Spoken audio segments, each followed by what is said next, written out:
Great. Shall we start? Katja, may I start? Yep. Okay. Welcome, everyone, for a very substantial meeting on our joint China project, dealing with a research in China. So it's my great pleasure to welcome you, also people joining us via live stream. I'm Jeremy Zettelmeier, I'm the director of Bruegel. We look forward to 3 very substantive sessions on a topic that, if anything, has become even more important since we started working on it about a year ago. So, this is an area where there's a lot of volatility in the discussion that comes from current events, that comes from political perceptions, and in my view, that's not necessarily good. So by providing some fact-based research, we want to slow down that volatility and give people a clearer basis for decisions. So it's my great pleasure also to welcome 2 board members of our project today. The first I want to mention is György Szapari, who's right now sitting in our audience, and he will be providing some closing remarks. He's chief advisor to the governor of the Central Bank of Hungary. And then, of course, next to me we have Cecilia Malmström, who everyone knows in Brussels. She is one of my heroes, a stalwart, I think, not only fighter for international trade and openness, but a fighter for, I think, pragmatic solutions that trade off, I think, the principles that we all believe in with what we have to accommodate, and in a sense with the complications that we have to also think about when thinking about trade policy. She's now, of course, a non-resident senior fellow of the Peterson Institute for International Economics, which I was also a member of some years ago. And we used to think of Peterson as our friendly big brother in Washington, and to some extent they still are. So let me hand over to Cecilia for a few opening words. Just to say, we're going to have a bit of a dance with the chairing of these sessions. So Alicia, who is the head of our project, Alicia Garcia Herrero, she will be presenting in the second session after lunch, and so I will come back as the chair for that session, so she has a free hand and doesn't have to chair herself. But when I'm done, when Cecilia is done, she will take over from me as the chair of the first session. Cecilia, over to you. Thank you very much, Jeremy, and good morning, ladies and gentlemen. It's an honor to be here again. I've had the pleasure to be at Bruegel several times, and it's so nice to be back. I'm actually here as a member of this advisory group. It has a fantastic acronym, but it stands for Dealing with the Resurgent in China. DWARC or something. Another of these Brussels acronyms you have to learn, which is advising on this project that is financed by the Commission on China's future domestic and international status. And of course, as Jeremy said, China is every day in the news right now from different perspectives, and we see how it impacts both the economy and the geopolitical in the global sense as well, with European leaders coming back and forth, meeting in China, and here with Secretary Blinken just coming back from Beijing as well. Because, of course, China is a superpower in many ways, and there are so many things to discuss. The European Commission is struggling to find a common line with member states and so on. It has been shifting quite a lot since I was Trade Commissioner on how you look at China. Of course, China is a very important trading partner, but it is also a problematic partner. It was thrilling to see that the word de-risking suddenly became one of the top Googled words in just a couple of hours, and that is now the way that the West should handle China. EU, of course, being pushed by the US and many others to be tougher on China. In many ways, the EU is tougher on China. We have seen it in trade. The conclusion of the investment agreement is now deep in the freezer, even if you take it out and look at it, it's actually a very good agreement. But for the moment, I don't think it's useful. And all kinds of different trade instruments in order to level the playing field. Of course, it is anti-discriminatory. It has nothing to do with China, but China could be subject to it. We see it in the investment screening, in the IPI, in the anti-coercion, in due diligence, forced labor, etc. And yesterday in the communication, there is also a proposal to screen not only inbound investments, but also outbound investments, which is very interesting to see how this would work in practice, if it's politically gone through. But also the whole idea on where is China going after COVID? Is China recovering? Are we still seeing some post-COVID problems, or has China actually peaked? Which is more and more the opinion of several researchers and others. And looking at the title of this event, there is some sort of structural problems that we need to take into consideration. Chinese economic boom is falling, population is shrinking, the demographic challenge will be huge. And important to tackle for the regime. Growth is smaller, there are problems with the housing and the real estate sector. At the same time, energy dependency, pollution, etc. So there's so much to discuss, and I fully agree with Jeremy and those who organized this seminar that what we need is more facts. We need to understand what is really happening. We need to go beyond the headlines and the so-called experts who pronounce this and this on China, and really try to understand. So all of these problems will of course not be solved today, but I'm thrilled to listen to the program. I feel very humbled to be here and listen and learn from the experts who will speak today, and I'm looking forward to further seminars that would also be organized under the umbrella of this project. So with that, thank you for inviting me here today, and thank you all for coming, and I'm looking very much forward to an exciting day. Great. Alicia, do you want to trade seats, and then we will start the presentation? I don't know who will begin, Robin, or you will begin. Exactly. So maybe you can introduce Jan Wei. Thank you. Well, thank you, Cecilia. Thank you very much for being here. This is indeed our first open event after we started. Thank you, this China project. You are absolutely right that DWORC doesn't sound very reassuring. So we actually changed the name to China Horizon, very, very subtly, because the official name is indeed DWORC, but we only use now China Horizon there just to make it nicer. And as the first of our, dissemination projects, we are here presenting literally two papers, one published yesterday, one will be published today on innovation, and we will have in one more paper with Alessia, which is the second part of our presentation today, on economic influence. Well, we've not yet got into influence, we're still in economic dominance of China, and then we'll move to influence. And then some people even want to know more than influence, actually, intrusion. So we won't go into that, but because we're economists. But the point is, this is another very important, and of course, economic dependence of Europe as a consequence of that influence. So all of that is a different type of ball game we will do in the afternoon. So please stay tuned and stay with us until the afternoon. So without further ado, I'm going to introduce this panel. We have the two authors of these papers, especially the innovation paper, actually, which are going to present today, Jan Wei Xu and Ben Shikovsky on Robin Shikovsky. Sorry, I'm already too quickly on your name, Robin. I took up part of it, and on innovation. And then we'll have two discussants that are here today, Ika Korhonen and Bjorn. And actually, I met Bjorn in Taipei, talking exactly about innovation in China, and I know that everyone in China knows Bjorn, so I don't even need to introduce you because you're so famous on this topic.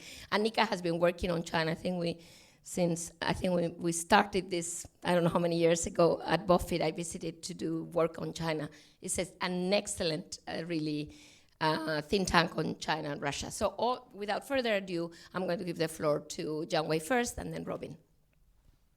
Alicia, and it's my great pleasure to present the paper here. And before starting, I really thank the opportunity because the Chinese economy has attracted so much attention. And if you read the news about China, it goes from very positive to negative to very negative. So depending on who I'm talking about. So I'm here, I think I get a very much easier job than the subsequent sessions because I'm going to use facts to speak, and facts is the easiest part. So I want to get to the next slide, but it's not working. So I need to go to the next slide. Yeah. Is this the correct way? You just know, so I will speak first, and if you have the chart, you can see that. Yeah, so I will talk about the Chinese economy after the reopening, because we know that China had been fighting with the pandemic for 3 years, probably the longest in the whole world. And after the reopening, people were expecting some recovery in China, especially as people expecting the people's mobility can resume and we are getting out of the worst. However, after several months of practice, what we see is a more complex picture.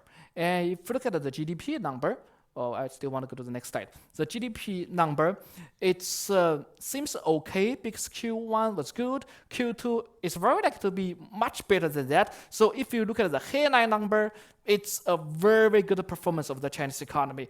But if you look deeper into the situation, but you do that for him. Yeah, I don't know. I want to get deeper to the next slide, and you can see the divergence of the activities within China. On the one hand, if you look at the service sector, especially those require people-to-people's interaction, physical interaction, like catering, hospitality, service, and also tourism in particular, it was wonderful. Nowadays, if you get a ticket within China to travel, it's much more expensive, like in Europe. So this is the one bright side we see from the Chinese economy. However, people probably seem to be over-optimistic on the other dimensions of the reopening. For example, the manufacturing, look at the secondary sector, even in the first quarter. Yeah, actually the previous slide. The GDP, it's actually flat. So manufacturing was not improving that quickly. It is not lifted by the reopening of the economy. Also, it's going too quick, but it's okay. So you see all the pictures, immediately, so you know what I'm going to talk about. Yes. So, but another issue is that the property sector in China was also stagnant. The price is kind of stabilized, but the transaction remained at a very low level, which means that two most important driving forces for the Chinese economy, manufacturing and property, were quite stagnant, and they are not lifted by the reopening of the economy. This is what you can see here on the left-hand side is the property. It is down much worse than before. Manufacturing is also down. And this also reflects one important aspect of the Chinese economy at the current juncture, investors' confidence. Look, those two sectors are two of the most important ones in China. And people were not investing, meaning that people feel more uncertain after the pandemic about the prospect of the key engines of the Chinese economy. In other words, in China, people are now looking for new growth opportunities. So let me summarize what's happening so far, is that investors in China are looking for a new China. We were talking about the new normal of the economy for quite a long time. But now, after the pandemic, people finally realized that it's the time for the new China. Next slide, please. Sorry. Okay. And what's the new China standing for? I think one thing very important regarding the manufacturing sector. Manufacturing sentiment was slowing, not only in China, but globally. If you look at the global manufacturing PMI, it's down not only for China, but also for the US, for Europe, it's all coming down. But this issue is particularly important for China because manufacturing plays a key role for the Chinese economy. You look at the first chart, that the value added of manufacturing is probably the highest in China compared to the other countries. And also externally, you see the export share, mostly in trading goods, were also particularly important. But now both the internal demand and the external demand of the manufacturing products are down. So what China is going to do? What China needs to do? So we need to find out where the problem lies. Of course, there are some short-term reasons because of the normalization of the economy. One issue people always say is that, okay, the manufacturing sector is down for China because people bought too many things in 2021. This was the case when I communicated with the French embassy. They have the many, companies operating in China. They had a wonderful year in 2021. Since people bought so many things in 2021, probably they don't need so many things for now. However, my concern is that the situation could be even worse over the longer term. Because if you look at the manufacturing productivity, which Robin will show later, not only China, but also globally, is coming down. It's coming down. So the manufacturing companies, the technology development of the manufacturing sector is not as strong as before. This is a key for understanding for China. Remember in 1990s, why so many people switched to the manufacturing products? Because we have so many new products. We have the new computer, new phone. Imagine in early 2000, if you do not get a new phone, you still use your old phone, probably you cannot be used in many applications. Thereafter, you add an old phone. After 2 years, it's very slow. But nowadays, things are very different. You still use a phone which was produced 5 years ago. It's still okay. So I think the era, the whole global era is changing. That's one thing I try to remind everybody is that looking at China is not only about the Chinese economy, but also the global picture is changing. That's key, in my opinion, for understanding of China.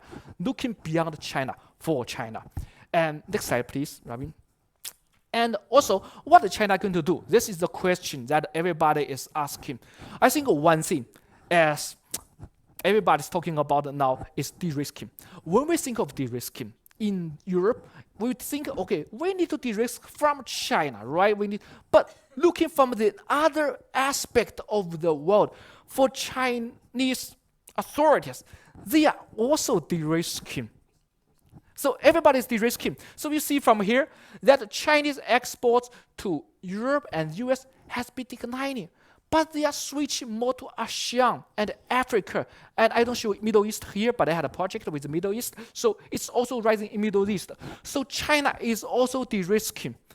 This is the key, that everybody is doing the same thing. So the first thing China is doing is also de-risking. I think this is very important for us to see what China is going to do in the next decade. They try to make sure their production is also very resilient against the global backdrop. If you look at the Chinese investment rising in ASEAN, in the other countries, it's the same thing in China. And next slide, please, Robin. And the next problem China is also tackling with is the aging problem. There are so many stories about China's population shrinking and aging, but I think there's also a mystery about the story. The reason why China's population is shrinking is because of a declining fertility rate, especially the young people. They don't want to have child. So that's a key problem for China.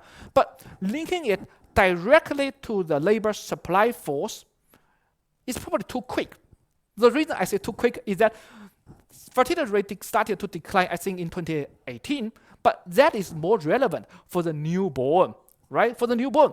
But when we're talking about labor force, it's the people aged between 16 and 64. So it takes probably more than 10 years for them to grow up to that age. So Chinese challenges nowadays, or even we're talking about the next decade, is probably so much linked to aging problem. The problem will be more obvious after 2035, but not for now. So what's the problem now? If you look at China's growth rate over the past 2 decades, Alicia and I had a project to decompose China's GDP into the labor force effect and the labor productivity, which is the output per labor impact, we found that actually labor force is always not the key factor for China's growth slowdown. The deceleration in productivity is actually the most important one for our acceleration. And next slide, please, Robin. I need to be quick. I want to leave time to you. So I want to stop my presentation with 2 points. One is that what will happen if China slows down? And Alicia and I have drawn this very good chart, in my opinion, to show China's growth rate after 2019, even with economic slowdown. And we found that even with slowdown, even with the economy slows to like 2% growth in 2035. What does that mean for China? China's GDP per capita will probably still be around $20,000 US.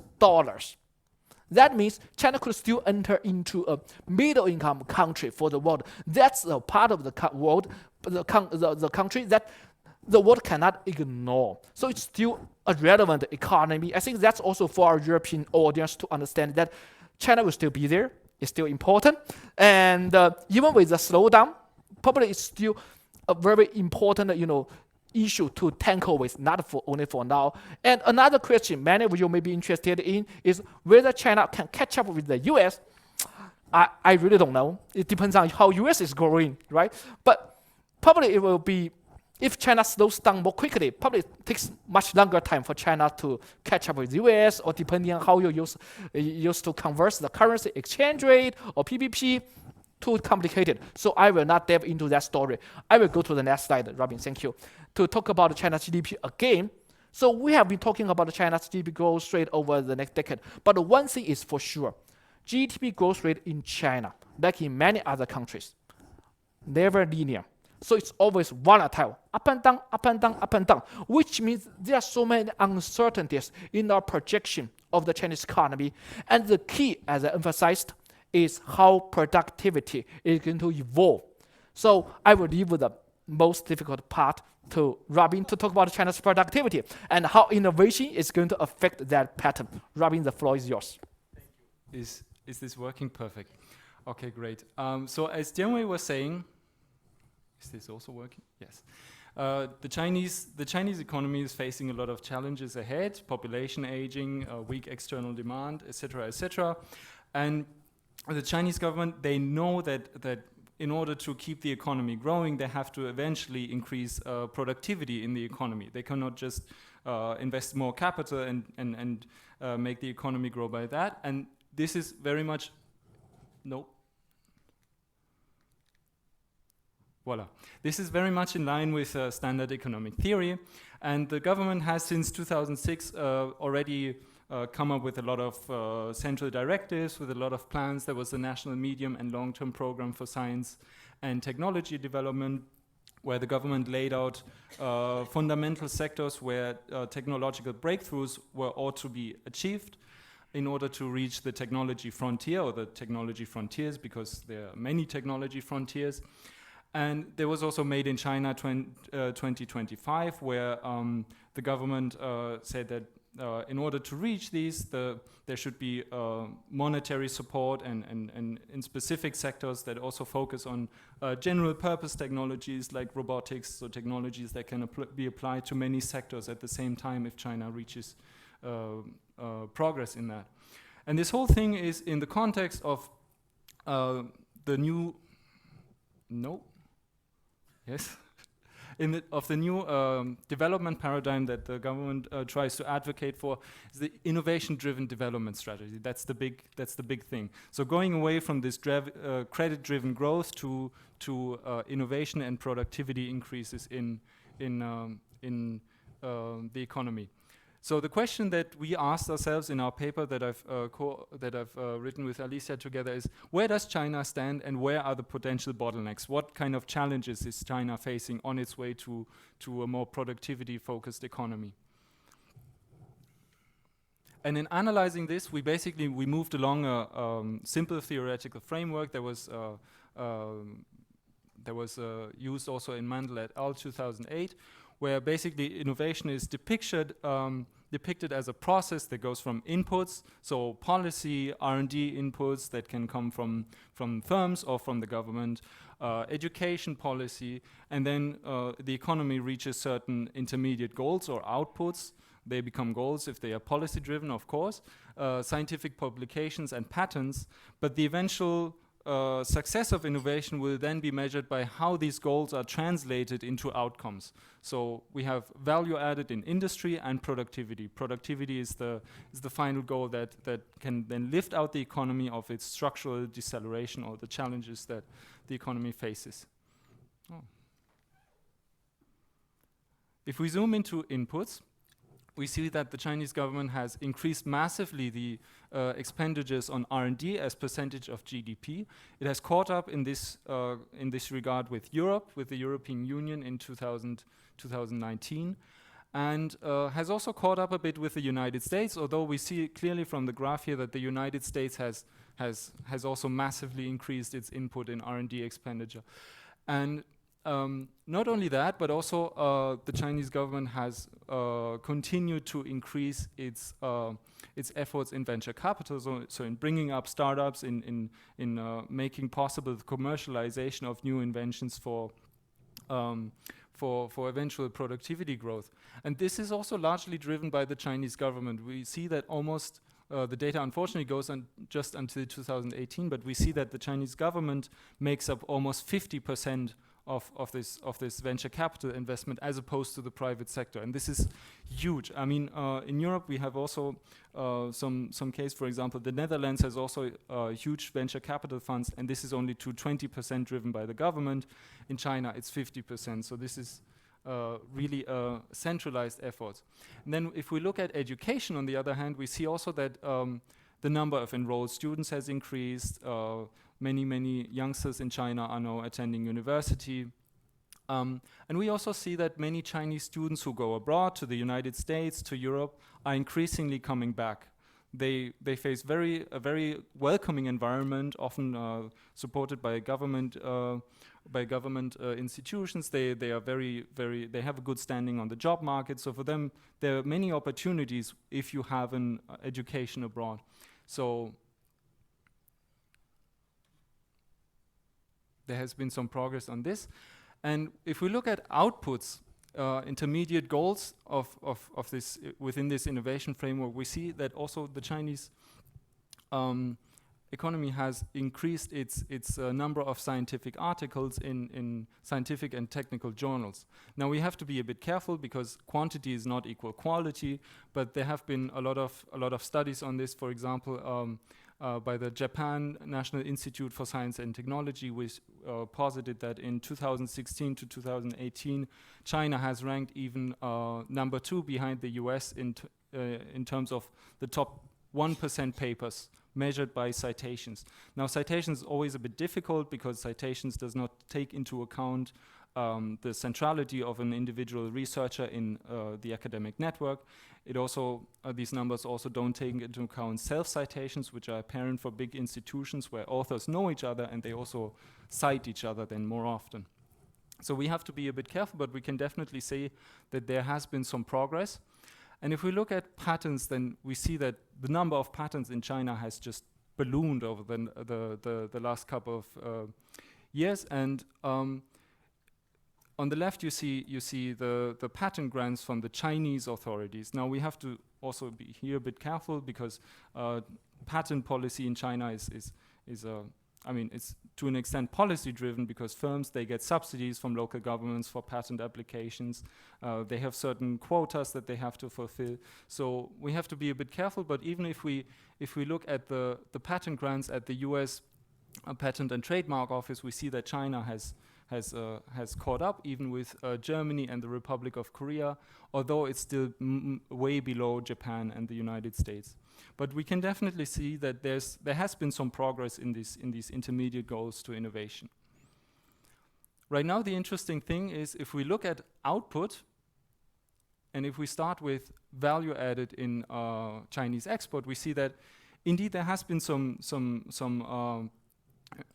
improvements. If you look at the red bars, this is the domestic content in foreign exports. So that means, and this has risen from 2005 to 2018 across almost all geographies. That means that that foreign exporters in China are increasingly sourcing supplies from China, even the US, the EU, and Japan. But however, overall, for the EU, US, and Japan, the global value chain participation of China has not increased as a total.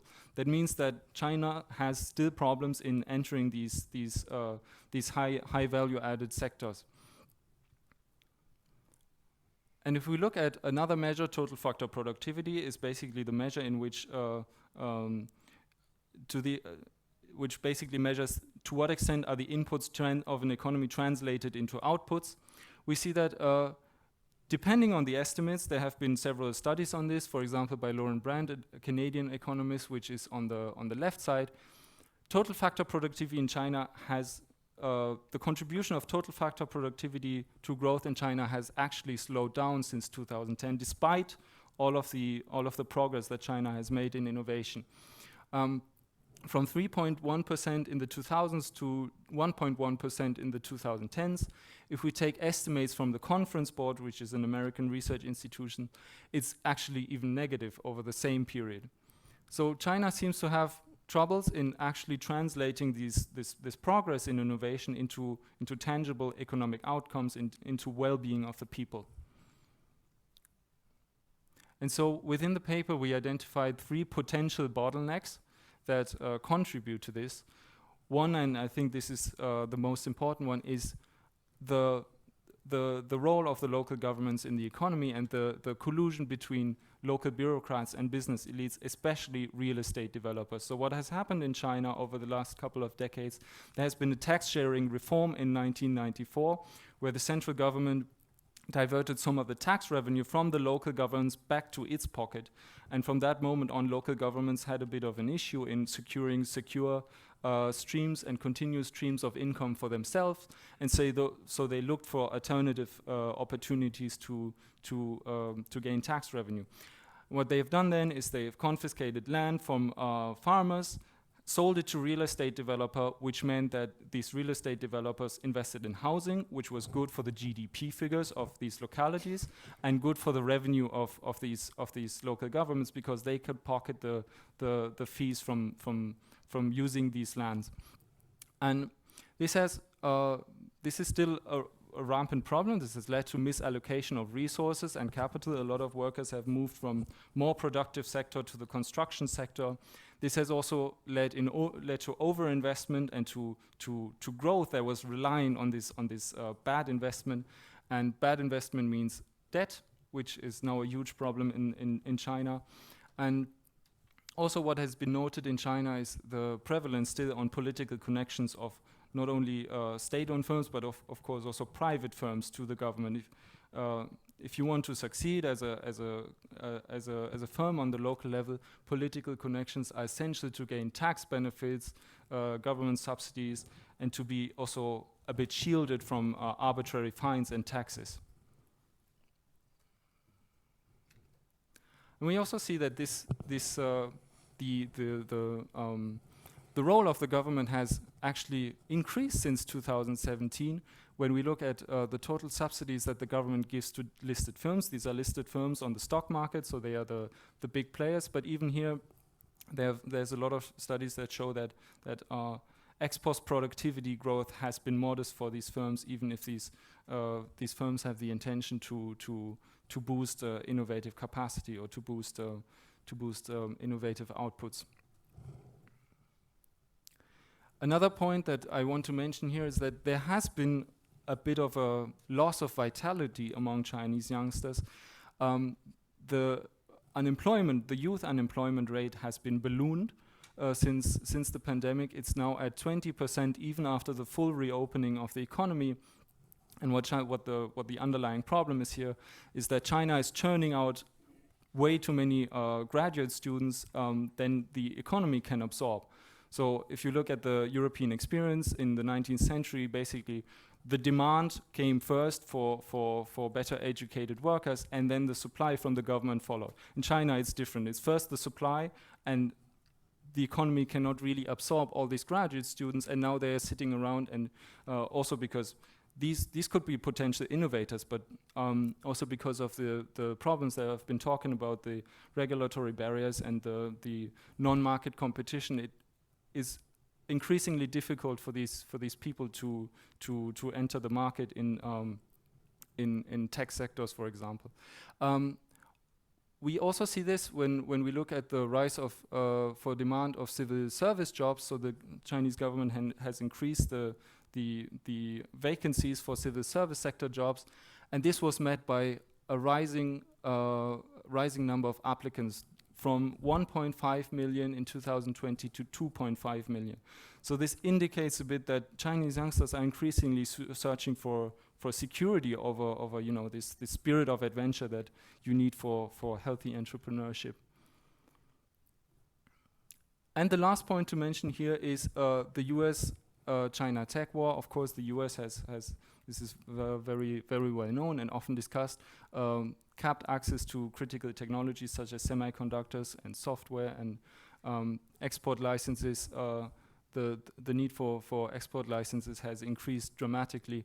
And since also a couple of months, there were rumors within the American government to curb the number of deals to curb investment from US investors in Chinese startup, and this has we've seen already a drop in the number of deals that US investors are giving to Chinese startups. And so, to summarize, China's economic recovery is facing some hurdles, it's facing some challenges, and the Chinese government is betting on innovation to lift the economy out of its structural deceleration. The inputs are massive. We've seen a huge rise in R&D expenditure as a percentage to GDP, but not so much growth in total factor productivity. And we have identified these three bottlenecks: misallocation of resources, of labor and capital, US technological containment, and the societal challenges that China is facing. And I leave it here, and happy to start the discussion. Thank you, Robin. Wonderful. We're going to move to discussions with Philip first, but before that, I want to remind the audience that you can ask questions. Yes, sorry. I forgot that. I meant to say that I want to remind the audience, especially those online, that you can send questions by using Slido, and guess the password is China with a capital letter, of course. And without further ado, I'm going to give the floor first to Philip to basically talk about innovation. I think your work is extremely interesting. I'm so happy you can share with our audience. Thank you.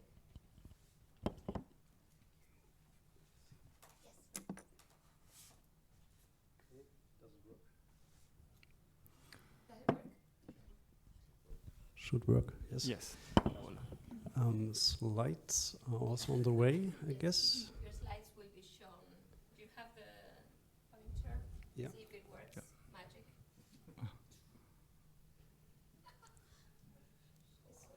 There we go. Great. Yeah, so thank you very much for the invitation and having the privilege to read that excellent survey article and give a couple of observations and remarks on that. So I would like to focus on the question how China's innovation policy is having an impact or not on R&D expenditures and eventually on productivity, and what kind of bottlenecks might be a constraint in the optimal process of policy design and implementation. So I will use this framework of effectiveness versus efficacy to discuss this, where effectiveness is related to the actual policy effect, and the efficacy is the counterfactual optimal outcome if no relevant bottlenecks were present, which obviously is not the case, but is a useful vehicle for making comparisons. So as you pointed out, China has undertaken huge policy efforts really to boost innovation. And you pointed out that around 22.4% of China's R&D expenditures are actually financed through subsidies, and that is a very big figure, obviously. And I think here it makes sense maybe to disaggregate these total subsidies and really rather to focus on these direct R&D subsidies, which are really earmarked for the purpose of conducting R&D, because Chinese firms receive an awful lot of other subsidies for an awful lot of other purposes. And I think the association here should be relatively straightforward. However, measuring such subsidies in general is difficult, and I have an example here from focusing on China's listed firms, where a well-known study by Fang and co-authors for the years 2008 to 2011 identified that around 70 to 90% of these listed firms received some kind of R&D subsidy.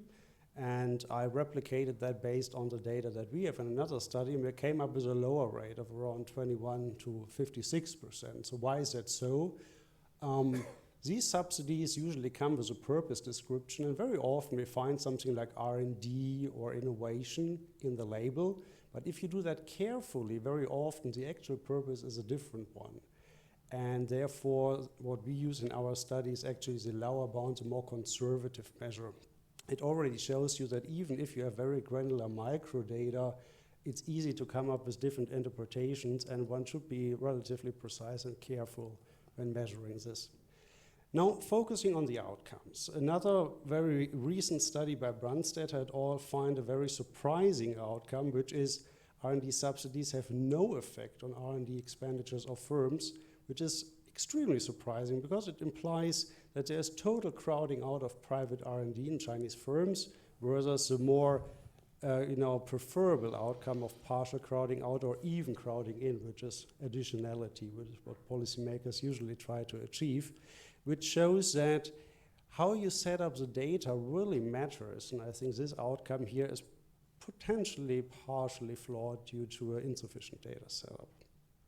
However, where the literature has more consensus is that R&D subsidies eventually, regardless if they have an impact on R&D or not, don't have an impact on productivity growth. And that is probably very concerning, because it shows that the ultimate goal is actually not addressed by R&D subsidies in China. So for the rest of the talk, I will focus on bottlenecks, which are related to that, and I will in particular focus on the measurement and the causal identification of the effect of R&D subsidies. So let's start with an overview from the OECD data.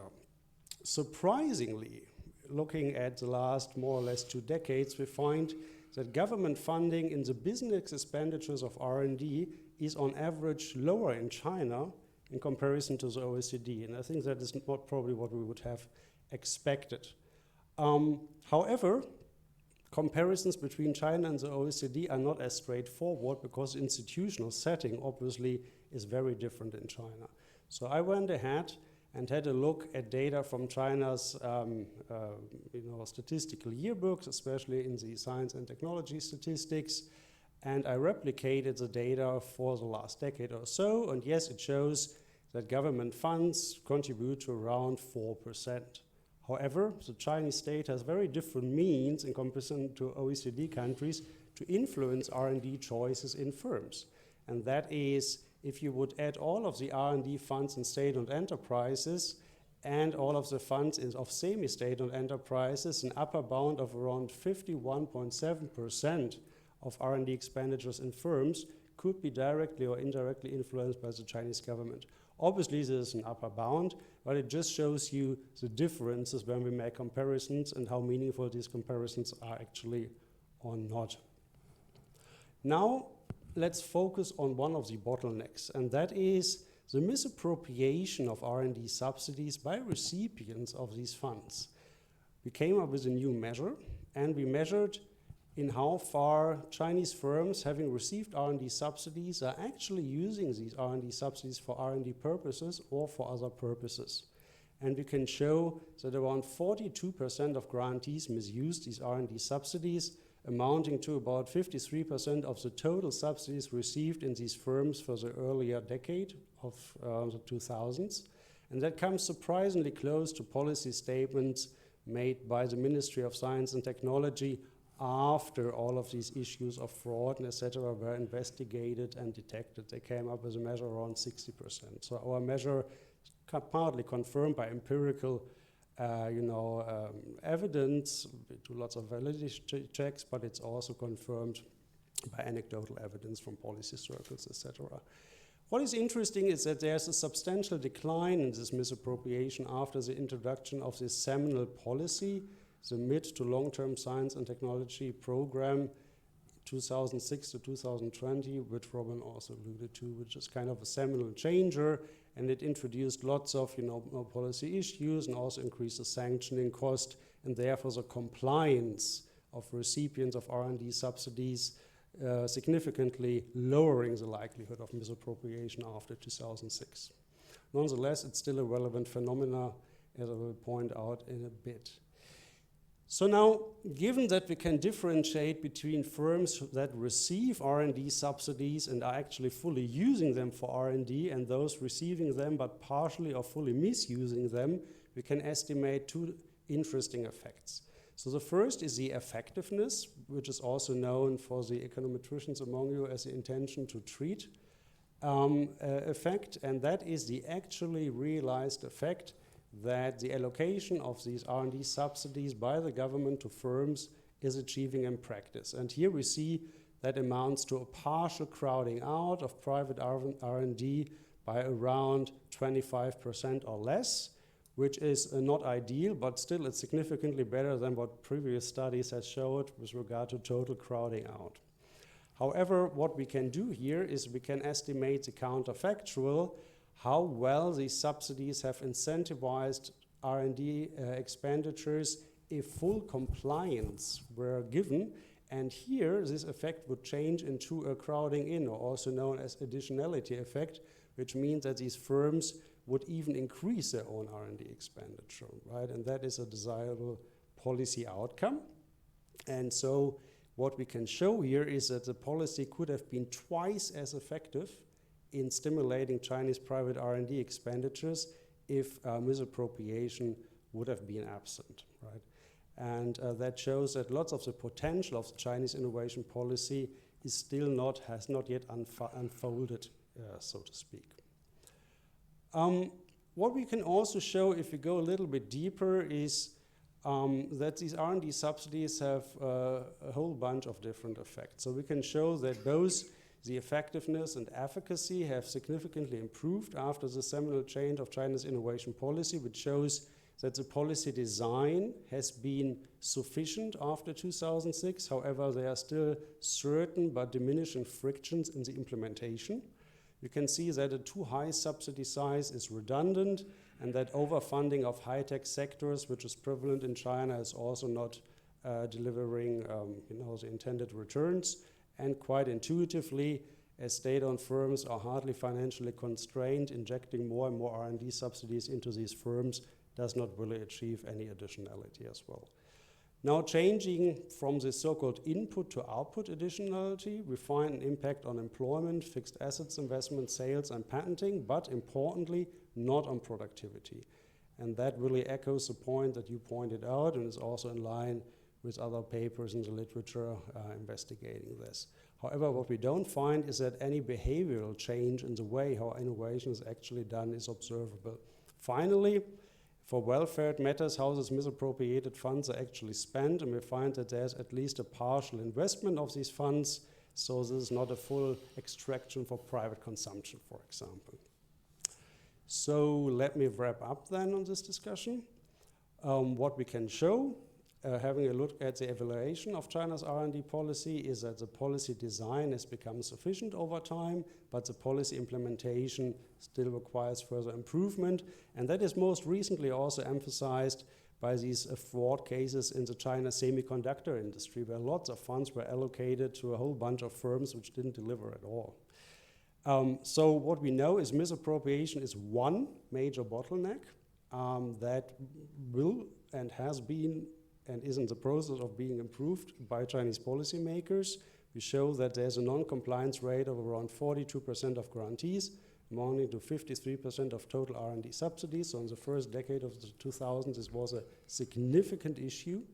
And for the causal consequences of China's R&D policy, this means that this misappropriation really reduced the impact of China's R&D subsidies by half, from a potential additionality effect to an actual partial crowding out.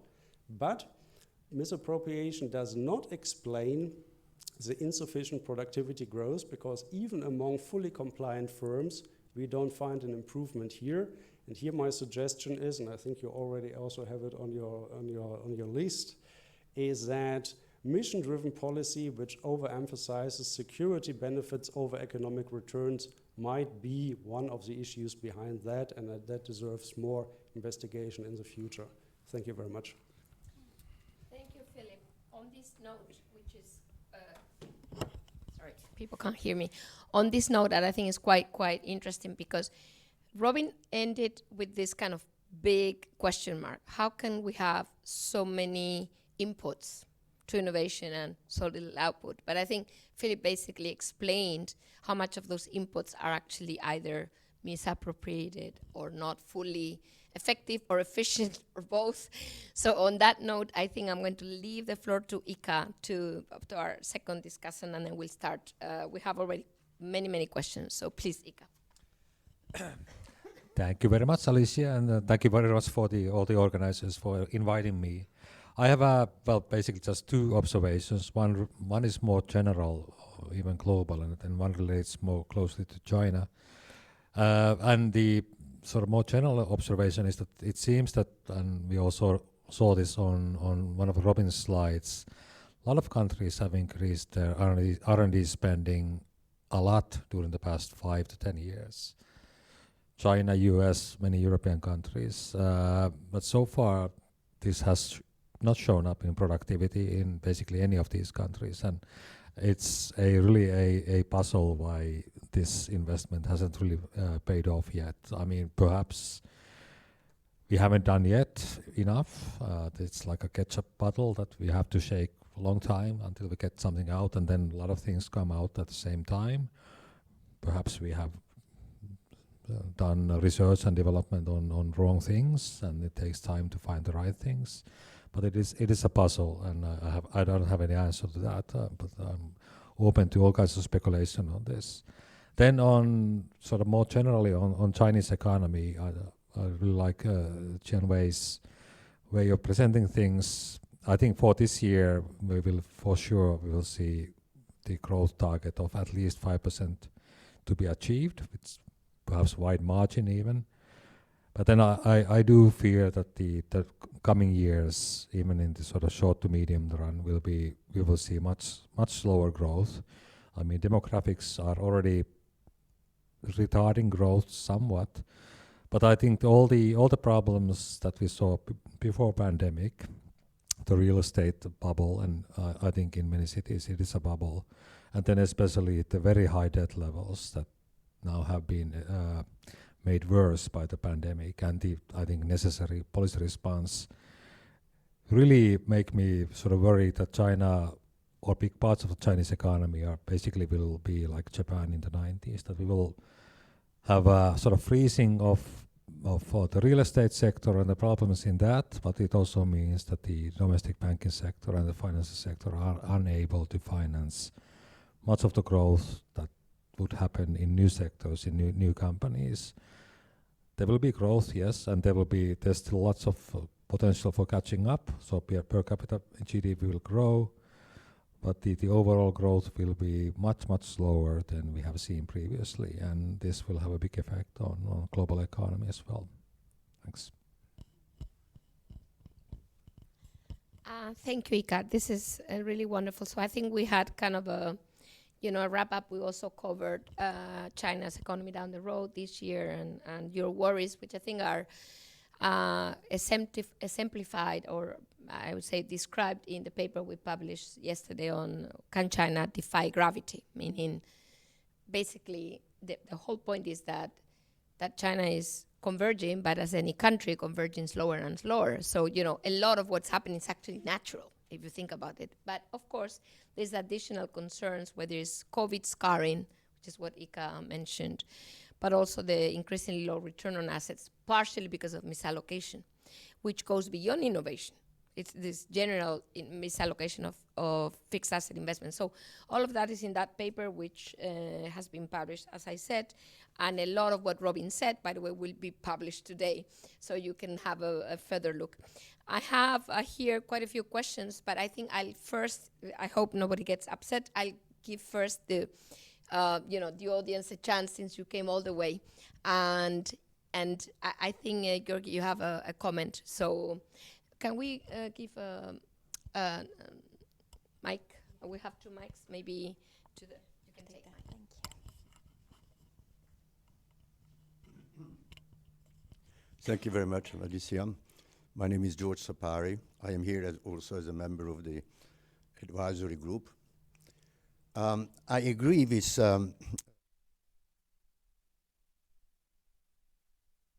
us, but we should look at the future. What will be in the next 10 years?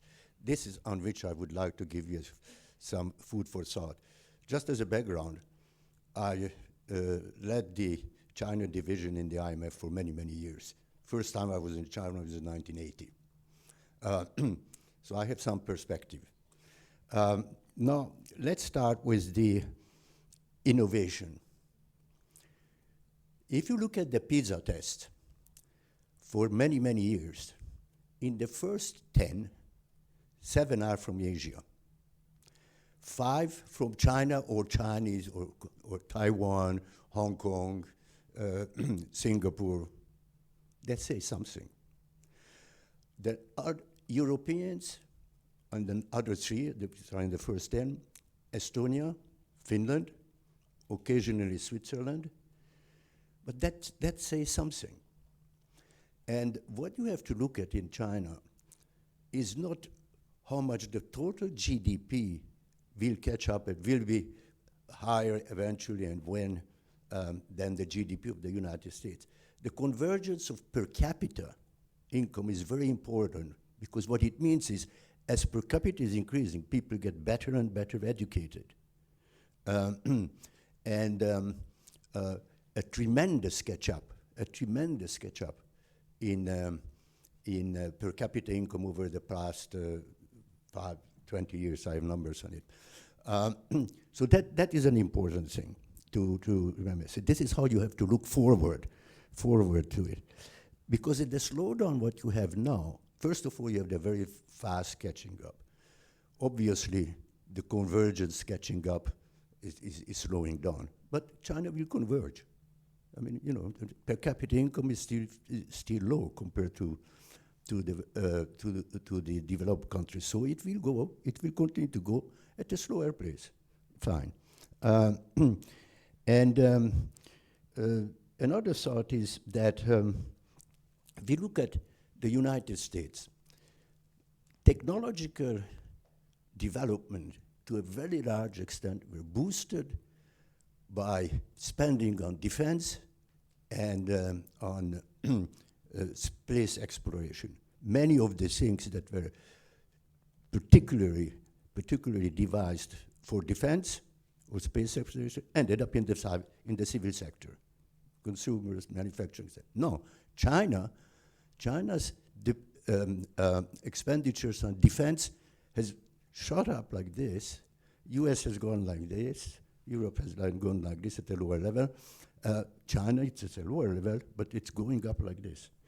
That is also something for the future. Not that I am for war, but the world is what it is. That matters. Another that look at the future. Another thing is, if you look at China has now more big companies than the US. The US is the second. The largest companies, I think there is something like 150 in China and something like 130 in the US. And I have the numbers, what is big. But basically the biggest companies are from China. It's not due to the fact, only to the fact that it's a large country, because a firm is a firm. It means that technology is in there. So my thought, Alicia, is that there should be a report on this a process report that would discuss the potential for China to grow, and some of the things what I said here. So that we do just not look at it, now we look at it and it has slowed down, etc. You know, it's a slowed down mostly because also real estate slowed down very much. Credit conditions are tightened. So, but we should look forward, because if we want to know and want to tell the Commission and the people what will be the new world order, and this afternoon I will talk a little bit about that.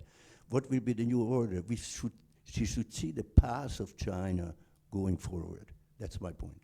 Thank you. Thank you so much. I don't have a mic, but the mic should go to the second question. Hi, my name is Dimitar Lilkov. I'm from the Wilfred Martin Center, which is the think tank and political foundation of the European People's Party. Thank you so much for the wonderful presentations, very concise and very spot on. Two quick questions on China's labor market, if I may. I really liked the point about their demography and their fertility rates, because now there's this narrative that look at the demography, it means that economic downturn is imminent, but as the speaker rightfully said, it takes a while. So my question here is related. Also, I'm aware that in China, the retirement age is relatively low compared to many European countries, depending on blue-collar, white-collar jobs. Is there any debate in China for raising the retirement age as a way to counterbalance these trends? Secondly, on youth unemployment, I'm very curious. 20% plus youth unemployment, of course, is a major problem. Even Chinese president was in damage control. Xi Jinping basically saying as a message, these boys and girls should come back home and pick up some maybe agricultural jobs or dirty jobs to handle the unemployment. But do you see the growing youth unemployment thing as potentially an avenue for societal maybe discontent? And how is the government going to handle this? I mean, it's not very appealing to offer a farmer job to a young person who's potentially a princeling from the one child policy, highly educated as well. Thank you very much. Any other questions from the floor? Yes. Wei Nian Hu from CCG. Just a quick comment on China's innovation capacity. If I may, on top of what Philip has just said, I am a trade jurist focusing on patent. I actually have been following the WIPO Global Innovation Index for many years. And in fact, there's another factor that China performs very poor, which is the poor innovation regulatory environment. Having said that, I've noticed that they have altogether about 86, 82 indicators. One or two aspects China actually performed very well. For example, in terms of innovation investment output, input and China reached the #1, which is even better than Singapore, and Singapore is one of the top 10 most innovative economies in the world. And another thing is I particularly noticed is the creative goods export. China also reached #1, which is one of the best. And for that, I'm actually, surprised because, as you said, commercialization, utilization have been one of the bottlenecks for China's innovation going up to the ladder. But then on the other hand, if we look at this WIPO innovation index, it somehow has a different picture. Thank you.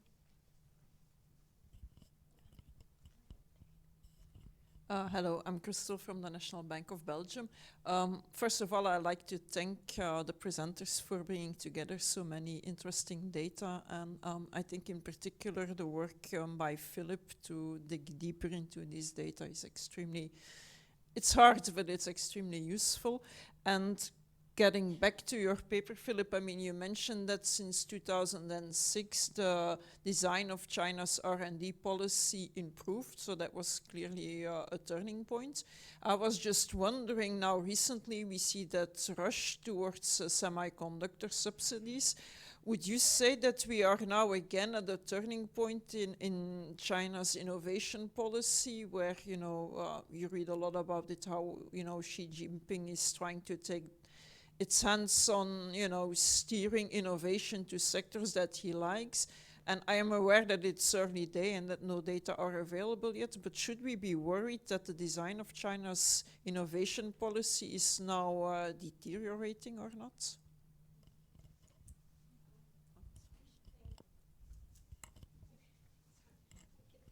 Mic back so that people online can actually hear us. And I know there are many questions, but because we don't have much time, because we've been a little bit slow, it is 12:10. So I'm going to just wrap up the questions into this one specifically for Robin, but mostly it's about aging. Jiang Wei, basically, this is a coming paper. And actually, Jiang Wei can give a sense, because it explains why aging is not yet so relevant, although still relevant, but where. And there's a couple of questions on the impact of aging.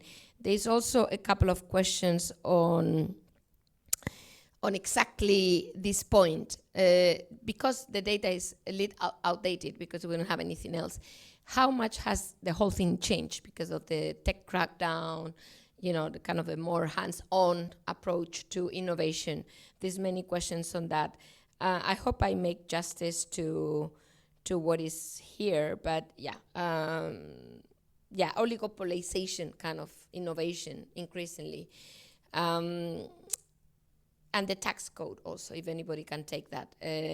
How effective it is for innovation. So that's all. I think I'm going to give the floor back to the speakers, except for Georg's comment on whether Bruegel could do more forward-looking research. I actually think our paper on defying gravity is forward-looking, in the sense that, of course, we cannot know whether the key point of the paper, Georg, is that China's deceleration is natural. It cannot defy gravity because nobody has in the past, except South Korea. From a whole sample, only South Korea did better than China is expected to do. So that deceleration is actually quite good compared to anybody else, Poland, even Japan. We're not saying it's not good. Then for futurology, which is basically where we are, there's two things. How positive are we as to whether this innovation, the impact of innovation, which to us is both R&D but also human capital, will suddenly show its impact in maybe too early, maybe who knows, yeah? We don't know that. But the only thing we're saying is just giving the ups and the downs to that possibility. And the downs were here, the bottlenecks. The ups, you're right, is like, of course, China is, and they're in the paper, human capital is going up, everything is going up, so hopefully we'll see that impact. But human capital has been going up for a long time, and we don't see the impact yet. So the question is there a bottleneck for that story? That's basically what we try to answer. But I leave it there, and I leave the floor to who wants to start with any questions. Ika, you were so kind with being brief. So. I'll just briefly mention about the catch-up. I really agree that with Georgi that there is a lot of room for catching up.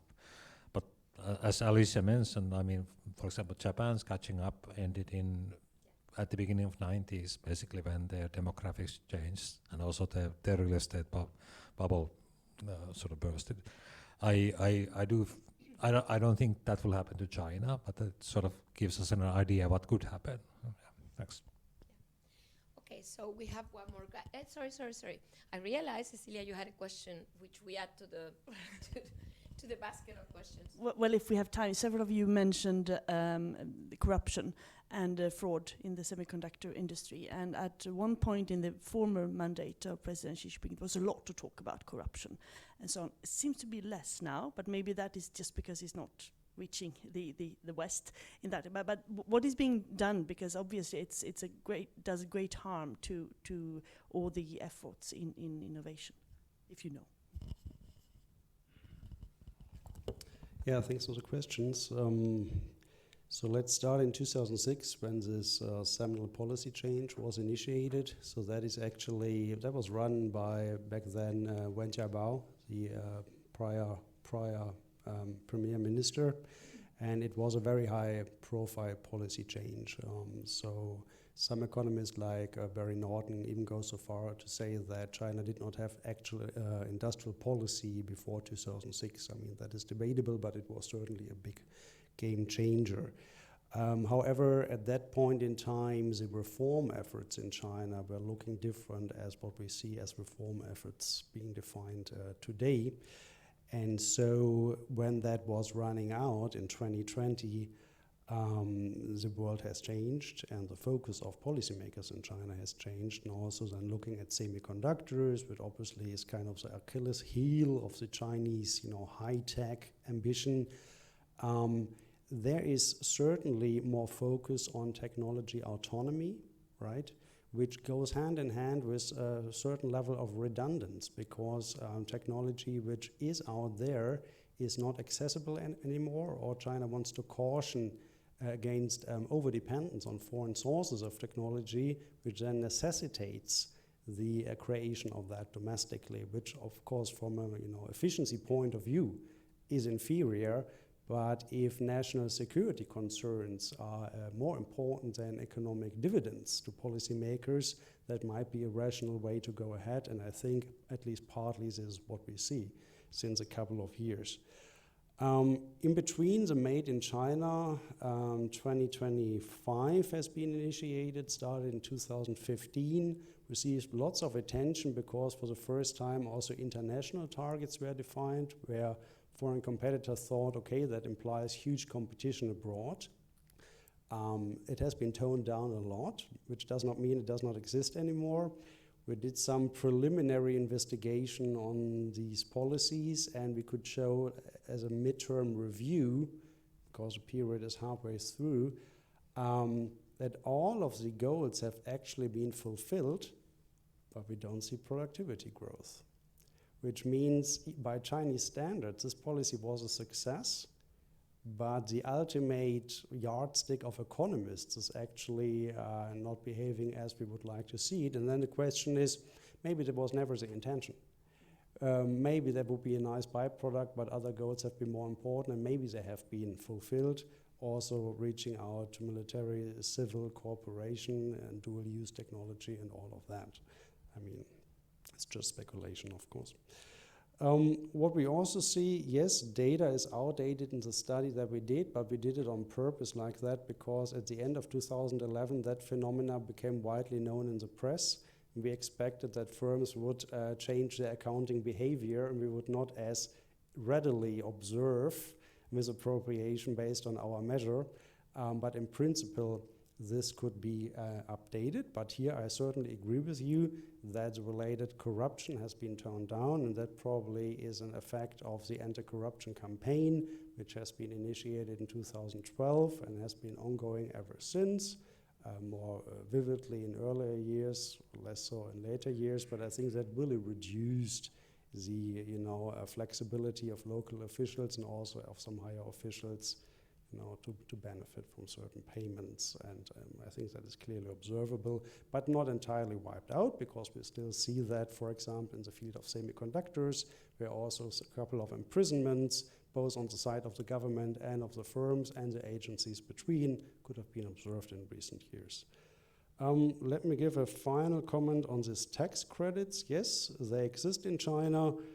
For many years, even already in the late 90s, state-owned enterprises were eligible to deduct R&D expenditures plus 50%, like a super deduction of 150%, from the payable profits over time that then has been rolled out to all domestic firms and also to foreign firms. That was harmonized in 2008 and in 2016 with some updates again. And I think most recently in the 14th five-year plan, super deduction of up to 200% has been rolled out, which obviously makes China more competitive also for foreign firms thinking about where to position their global R&D centers. And for example, speaking about some German firms like BASF, yeah, we see that in practice. It makes a difference and it changes, behavior and choices.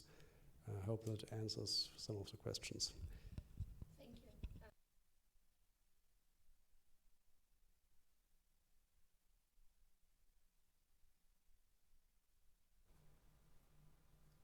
Hello?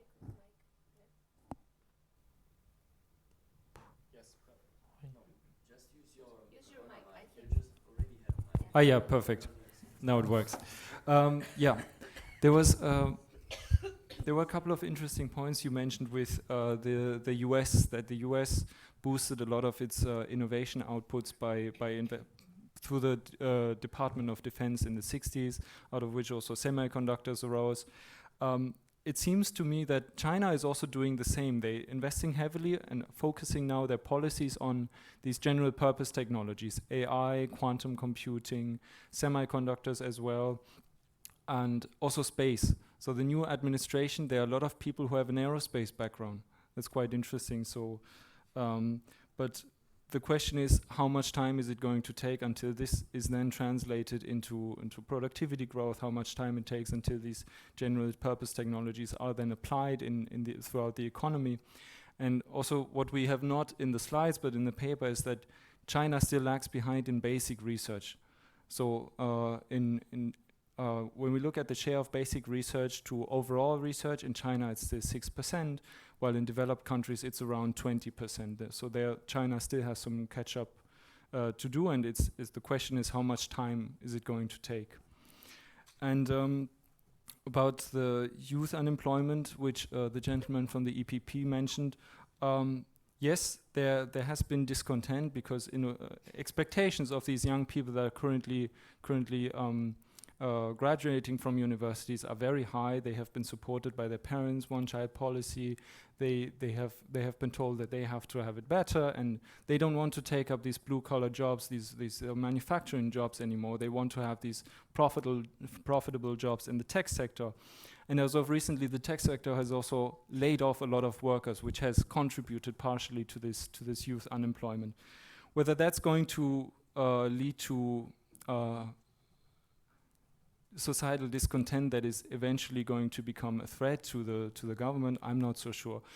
Still, there is some dispositional optimism. The Chinese society before the pandemic was one of the most optimistic in the world, and I think this optimism is still not completely gone. I mean, there's people have experienced an enormous economic improvement in their lives, and so I think it's rather a question of how the government can change the institutions in order to get these people into jobs or into creating businesses for themselves and for the economy, for productivity. So I think the most important thing is institutional change, and this is also related to corruption. There was a couple of years ago, Li Keqiang, he read a complaint by a young graduate student who graduated from a university in Beijing, and he wanted to go back to his hometown to open a bookstore, for example. He opened a bookstore, then the local authorities came, they said, your windows are not complying with the regulations, you have to pay a fine, and by the way, for this area we have an additional tax, And so this creates a lot of discouragement for young people to actually invest in their own businesses and So I think this is something that the Chinese government is targeting now the most, and will where we probably can see some reform effort in the future. Yes, I think I give it back to Jianwei. Is it working? Okay, it's working. So I think I will be very quick and only highlighting 2 points. One is on population aging. We economists are usually lazy, so we usually use the word ceteris paribus, which means that if we think about the population aging, we usually think that our population is changing, labor force is changing, but other things constant. That is the economic output. But the reality is more complicated than that. There's a very famous chart I read a long time ago by Darren A. Smallgroup from MIT showing that the population aging, with the correlation between population aging and economic growth, the line is flat, which means no correlation. So the reality is very complicated. One important factor is productivity is always changing with labor productivity, especially nowadays when China is aging. First of all, the demand is also changing. Aging requires nursery, requires aging-related product, but that takes time to catch up for China. And also nowadays, we have ChatGPT, we have the AI, we have automation. That is also changing the overall picture. So if you really want to ask what will be the net impact of the population on the economy, what I can answer for now on is that I can identify many channels that can generate positive and negative impact on the overall Chinese economy. It's going to be very complicated. Alicia, maybe we need another seminar on the topic. So I must stop here to leave the open question. But if you have any further ones, you can come to me on this question. I'm thinking that's really hard. Second one is another issue I want to mention is also about the labor market. And you mentioned the youth unemployment. Some people read this as a result of a cyclical slowdown of the Chinese economy. I think there must be some impact from the economic slowdown. But I also want to read beyond that, because the job matching efficiency of the whole market may have changed after the pandemic. And as Robin has mentioned, that the young people may have a different mindset than before. Many years ago, I had experience with people from Foxconn. The job there, everybody talking about Foxconn and Chinese people. Have any of you look into the factories there? To me, it's like machines. So they have the part coming through the belt, and you screw the part and leave to next one. And next time you get to the same action again, and again. It drives. If I were there, I would be crazy. I would really be crazy. It's the same procedure. The only reason why people working there is because they are cheaper than the machines. So I really doubt that the next generation, even in China, can still tolerate that kind of work anymore. So mindset is changing. Also nowadays in Beijing, I was there. Many people working for what we call Didi is I don't know how to call it. It's like a Uber type of driver. They know the salaries working for those jobs is probably lower nowadays than for the factory. But driving cars is less burdensome. You have the air conditioner. It's not so hard working in a way. So the mindset is changing, and also the regulatory environment in China is also evolving. Before, many people were working for, say, your tutoring system. After school, we know that Chinese students are hardworking. So they work even after work. But then we have the new regulation about the tutoring sector. So the whole thing is changing beyond the cyclical slowdown of the Chinese economy. And I think there is an adjustment of the job matching efficiency between the job seekers and also from the demand side. That may take time until when China reaches a new equilibrium towards the new normal economic society. Probably we will see the unemployment to remain at a much higher level than before for quite some time. But I hope that with the new economy, this may change, but it's really depending on a lot of uncertain factors that we need to keep a close eye on. And I want to finalize my presentation here with only one sentence, that China is getting more normal. It's getting normal. Before the miracle, every time I read the word China's miracle, you cannot be always miracle. You have to be normal. So I think China is reaching new normal, and that's why we see so many differences now compared to before, because it's getting normal. Okay. you, Janwei. This was great. It so happens that we still have 15 minutes, which I was unaware. I should have been aware, but I was not. But this gives me an opportunity. First, because they were here. I tried to wrap the questions because it was. But I think we still have not talked about the tech crackdown in detail. I mean, is this going to be?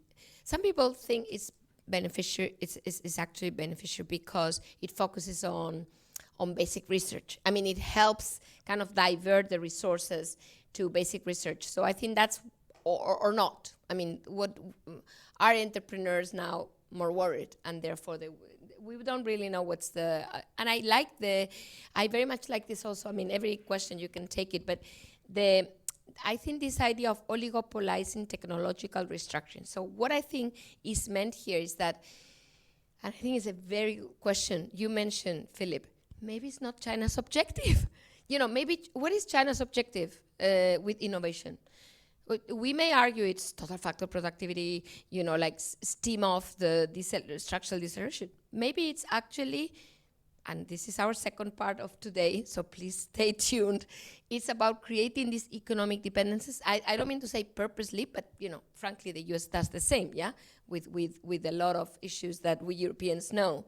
So it's about moving up the ladder so people depend on you technologically. Why not? I mean, it's and I think that's very interesting because the objective might be different. Maybe indeed be based on the degree of value added in trade or independently on the impact on total factor productivity, which we are focused on. Maybe not. And also because China is changing the mantra from growth to something like more balanced growth or, of course, common prosperity, better shared growth rather than more growth. So maybe that's not the objective. Maybe China might be quite fine, and this brings me to GDP per capita. Because GDP per capita, this is Japan, might still do quite well, but not GDP growth. So I'm thinking that it would be also nice to think about innovation per se, not rather than as a mitigating factor for growth. And I think that's the way I would read some of the questions here. Anybody else, last chance, has a question from the audience? And if not, we'll wrap up with some comments. Yeah, sure. Sure.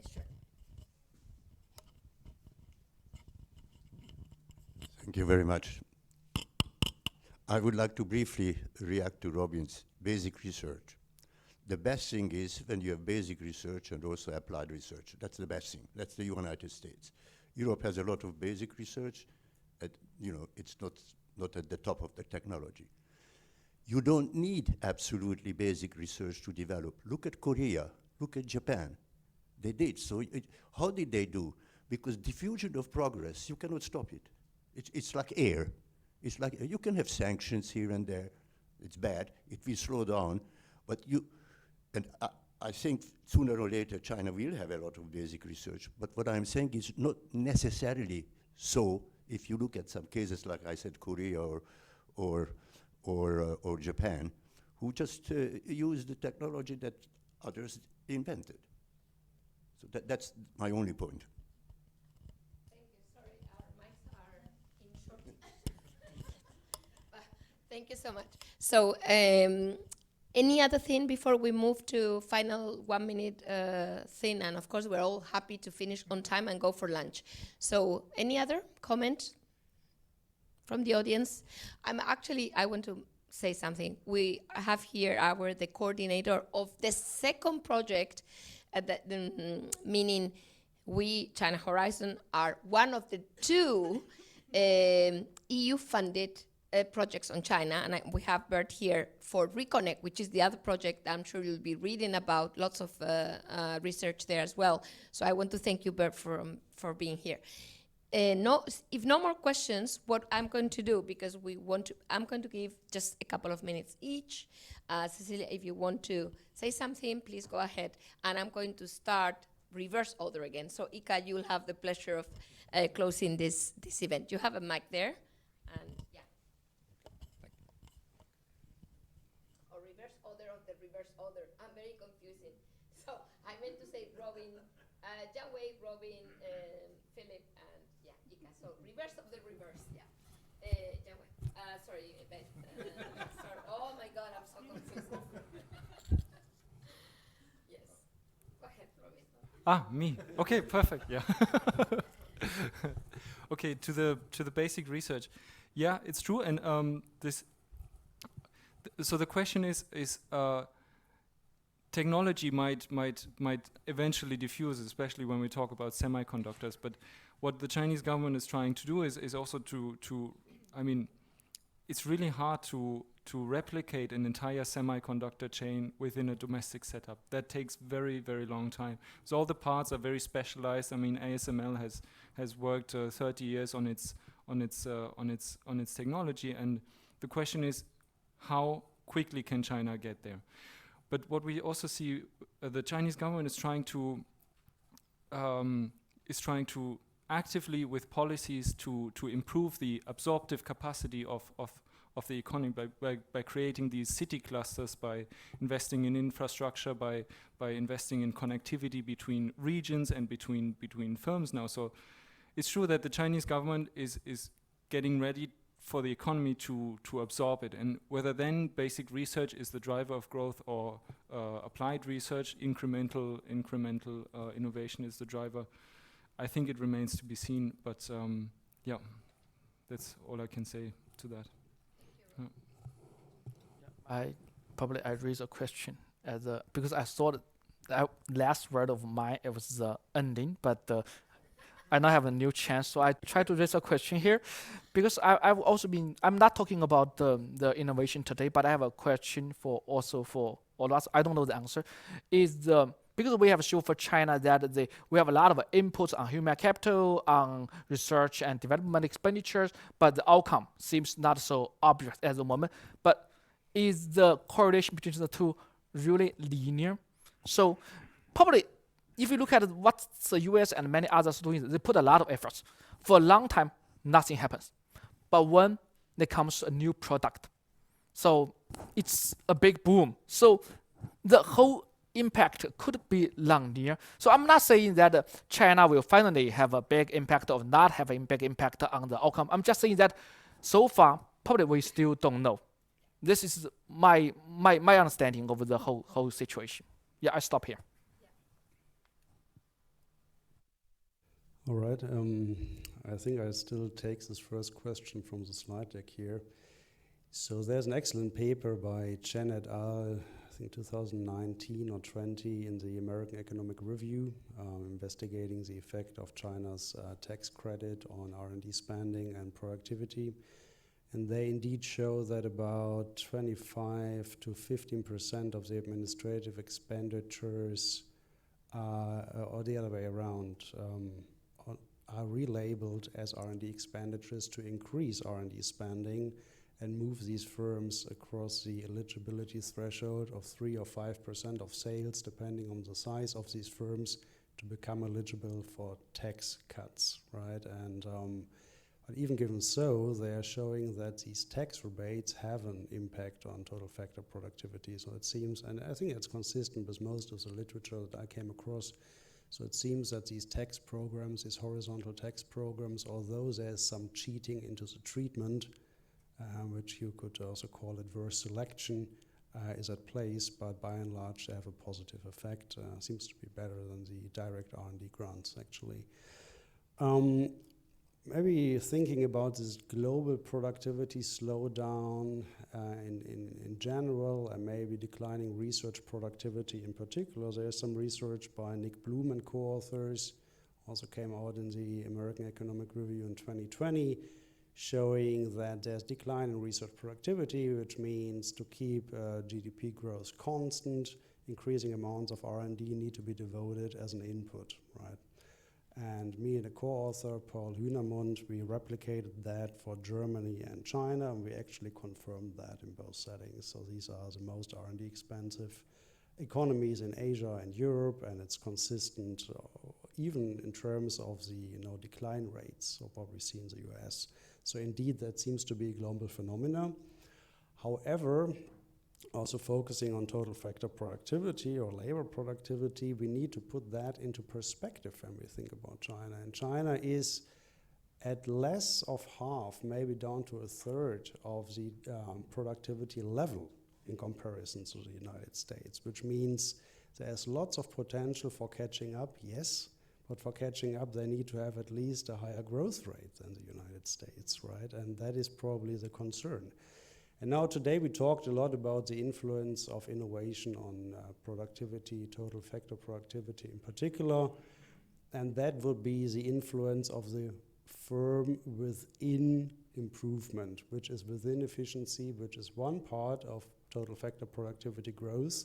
However, there are three others, which is a between allocation of resources, what you also pointed to.